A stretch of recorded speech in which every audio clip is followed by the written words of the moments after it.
अस्सलाम वालेकुम दोस्तों, इस वक्त मैं एशिया ट्रेडर्स पे हूँ।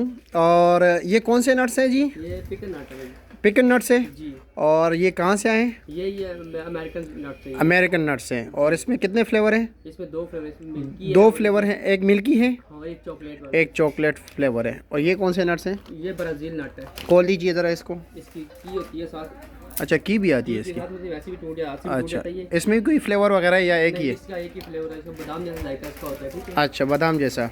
और ये चॉकलेटी और ये चॉकलेट मिल्की? जैसे ये अखरोट की तरह होती है, गिरी बिल्कुल अखरोट की तरह होती है, देखिए ये अच्छा। अखरोट का टूटता है और जैसे फ्लेवर जो चॉकलेट फ्लेवर देता है साथ ये बस। तो ये अच्छा, बिल्कुल अखरोट की तरह गिरी है। और इसका रेट क्या है? ये वाला 3500 रुपये। और ये वाला जी? ये वाला 3600। 3600 रुपया जी। ये एशिया ट्रेडर्स पे मिलेगा।